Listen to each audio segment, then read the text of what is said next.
In today's program, we will examine a subject that had raised questions and controversy for many years.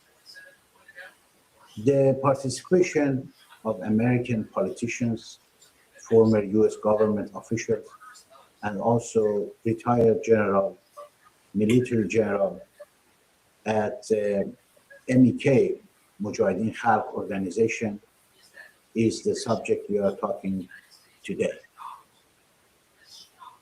Unfortunately, in the last several decades, I don't know, maybe two or more than 2 decades, many of American prominent figures have attended the annual gathering of the MEK, and very briefly and also openly they supported this organization, while there are many records shows that and also historical records shows that the MEK was involved in killing, is implicated the killing of American officers and also civilians in Iran who were working with the defense system or defense support of the Iranian military uh, military and army. The question is why these people they know, because many of them are retired generals or senators or vice presidents or other political figures. They know the situation, they know the history, and still they are eager to attend the annual meeting of this cult terrorist organization. The MEK was designated as a foreign terrorist organization, FTO, from 1979 to 2012. And still, and unfortunately, and surprisingly, we see that these people are attending and they are supporting this cult and this terrorist group. So today we will discuss about this matter. I'm with Dr. Shukwa Amiri. And Dr. Shukwa Amiri, you are welcome to the program. And I think you are ready to explain your opinion and let us know what do you think about this situation. Thank you, Dr. Ahmadi, and bringing this very important topic from Iranian point of view. And as you said, the history of this organization and other organizations like communist and leftist group, they are all very well known. And we Iranian are surprised how these prominent politicians and influential people in the United States do not pay attention to that, and against Iranian wills, they are contacting them. And I'm sure that either their sources are wrong, or I do not want to say that intentionally they do that one. I think to be on the positive side, we think that because Iranian government, with all the money that they have and with the philosophy that they want to have support from foreign countries. That's why they have been sending a lot of their agents to all European countries and United States. In United States, we know that through lobbyists, they are approaching them and they have brainwashed them. And but we, the opposition group, we do not have those possibilities that the government has. So we have been silenced, or we have not been notified, noticed to bring the real wish of Iranian people. So people like Mike Pompeo, the previous foreign minister and CIA director, or John Bolton, these people are talking in favor of the group that are not popular in Iran. Actually, they are haters in Iran because they are the same as, for example, MEK that you mentioned. They are the same type of people that the current government of Iran is doing. And through my relation and contact with Iran, I can tell you that they are hated in Iran. They do not like them, and it's surprising to Iranian why they have support here. And people like Rubio, the current foreign minister, and late Lindsey Graham, which we are so sad that we lost them. They knew that how is the situation in Iran, and it is surprising why some people know and some people they don't know. I think, as I said, to be in the positive side, we think that they are contacting wrong people. But they should know, if they agree that the current government of Iran is a criminal government, is a horrible government, is against the human right. Everybody knows about all these atrocities that have been done in Iran by this government. So please do not contact them. I'm sure that you hear that the opposition group, the leader of opposition group, are Crown Prince Reza Pahlavi. I mean, you can see that all over the world, in Canada, in Europe, in United States, different cities, in Australia, there are hundreds of thousands of people getting.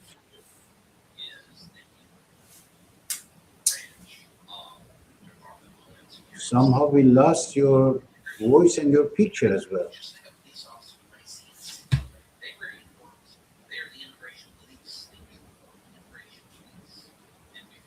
Dr. Amelia, are you with me?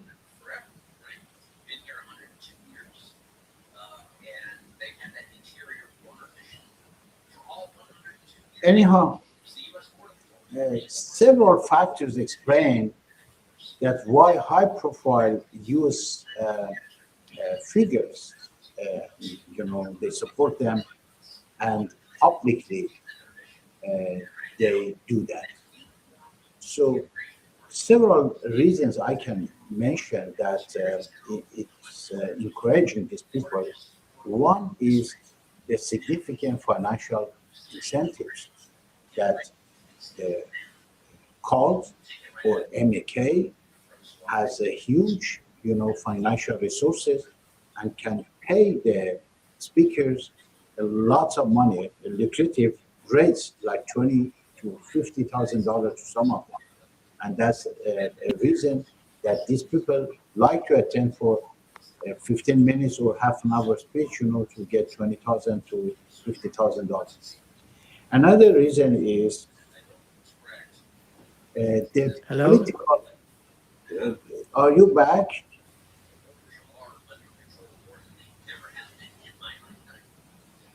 I cannot hear you, unfortunately.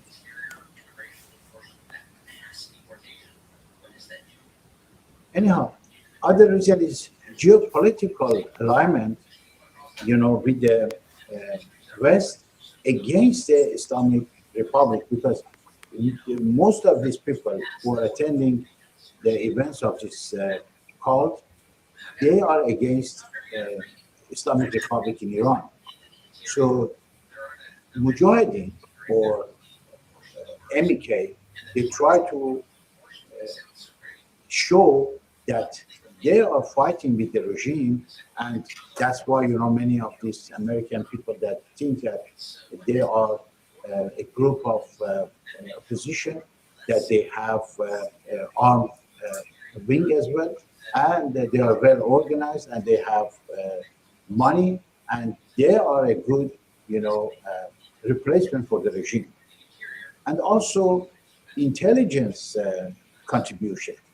In 2002, everybody knows that regime started, to do some atomic and some other activities like that for producing mass destruction weapons. And it was the MEK that they could find out the situation and report it to the West, especially to America. And also they are sending democratic and secular messaging to the West. But in practice, they are not democratic. but they show and they are brainwashing American figures, prominent figures, that they are democratic people. They are against the regime of Islamic Republic in Iran, and they are trying, to, and they're advocating for democracy in Iran, and they're trying to install a democratic government in Iran. So, with these different factors, they started to attract many people, political figures, and previous government officials or military retired generals, not only in the United States but in different countries in the Europe as well. In Europe, they did the same.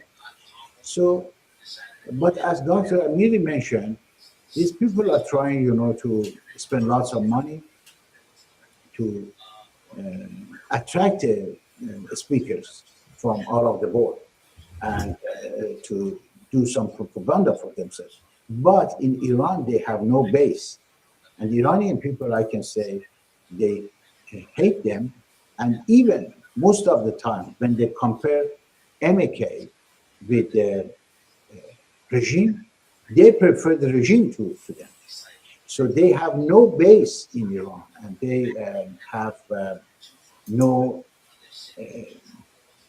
opportunity to get their power in Iran in the near future or in later. That's why, these people try not to only attract the foreign people who maybe are not completely aware of the situation, but also to brainwash Iranian people with propaganda against Crown Prince Reza Pahlavi, which is a prominent figure of the opposition in Iran. And somehow, I believe that they work very closely with regime against Reza Pahlavi and the royalists. So eventually, this cult, or I don't know, they say themselves that a political party with military wing and also a military political wing. They think that in the near future, they have a big opportunity to grab the government in Iran and to run the country as another type of Islamic Republic, because these people believe in, those beliefs which mullahs believe, and more or less, if they succeed and they can install a new government in Iran, that government more or less will be the same as the government of the Islamic Republic, and maybe worse. So, there are, Dr. Amiri, are you with me? Yes, sorry for a short interruption. I'm back. But I don't have your picture, unfortunately. My picture is shown here. Oh, okay. I don't know. Okay. Anyhow, Yes. just in your absence, I was explaining, Yes, I some was important- listening to you. And I'm very much eager, to hear from Yes. you that Yes. what factors, Yes. explain why these prominent political and government and military Yes. figures, they, attend the events and the annual gatherings. To be fair, to answer your question, it has two components. One component is the Iranian government, which is strong, and they are trying to influence the foreign politician. The other side is us, that we have not been active to the same level that the government is, to let these people know about the situation. So part of it is our fault, part of it is the government's fault. Now, in the name of a good journalism, I expect that at least the prominent journalists like Anderson Cooper or Zakaria, that they all always talk in favor of the government of Iran, they have to contact us. I don't mean me if they do not know me, but they know you or other prominent Iranian opposition leaders, and hear their stories also, which is the story of the real people of Iran. Of course, we are what's that, giving the chance to them that they have to start this type of interviews. When they interview people from their side of the government, they have to interview people from the other side also. So they hear the real people of Iran. I remember during Gaddafi's situation, Anderson Cooper was talking to the speaker of Gaddafi and putting him on the spot to have the real news. Why they are not doing now? The real news of Iran is totally different from what they are portraying. Because when they go to Iran, they have a chance to go to Iran and talk with people. They don't talk to the normal people in Iran. They talk to the people that they have chosen to interview with them. But we are honestly here to tell the story of what's happening in Iran. They have heard about massacre and mass killing of 40 to 50,000 people in 2 nights in January. Everybody knows about it. And also that continues, everyday execution, torture in the prison. So if they are defending and they want to be a fair journalist, they have to hear both sides. They have to hear from us, and I'm sure that they will change their mind, unless that there is some conspiracy behind and some lobbying, which I don't think is appropriate, because they are rich and they pay them maybe. I mean, the prominent politician that you mentioned, they are, I'm sure that they are have something behind the scene under the table with them, which is not acceptable in the Western countries. Corruption is bad, and it happens everywhere. And it's not only is bad, it's dangerous for the people of Iran. Iranian people are massacred, suffered, silenced because some politicians want to have their own interests taken care of. This is really bad. I didn't want to go to that extreme, but it seems that it's really, that's the way. Why are crown princes, which is so popular, and hundreds of thousands, millions of Iranians are asking for him to lead the situation, to throw the current government?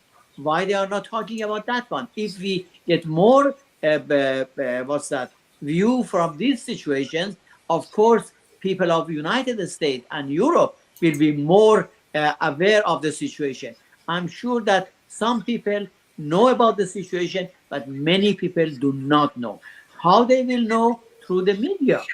If media keeps silent and the prominent politician try to defend them, we are pushed back, and that's not fair. That's only thing that I'm asking, and I'm sure that you are asking the same situation. We want to be here, and please, I ask these prominent journalists to contact other people from the opposition group. I'm not talking only me or you, anybody that they think is helping with the opposition group. They come there and talk to the people, so people of United States and Europe, they hear them. I'm repeating myself. I hate to do that one, but that's the situation. We would like to have it. Yeah. Perfect. Okay. Do you have anything else to say? No, I just this English version that we are trying to do, because we are have good representation for our Iranian people. We would like to have our American and the European, Australian, if we can have this type of activity and sharing these clips to whoever sees this one. I beg them to share it with other people, so our voice will be here. Okay, thank you very much. So as always, we encourage our audience to examine the evidence and reports and especially the historical reports and the reports from and reports also from the U.S. government during the 1970s in Iran, and what they did in Iran at that time as a terrorist group, and then they draw their own consideration about these complex and also controversial issues. And I think the best is, as you said, as you mentioned, that instead of talking to these people and supporting them openly, talk to the real Iranian opposition and their leader, His Highness Crown Prince Reza Pahlavi. Thank you for being with us today, and we say bye to you. See you next Friday. Thanks. Thank you.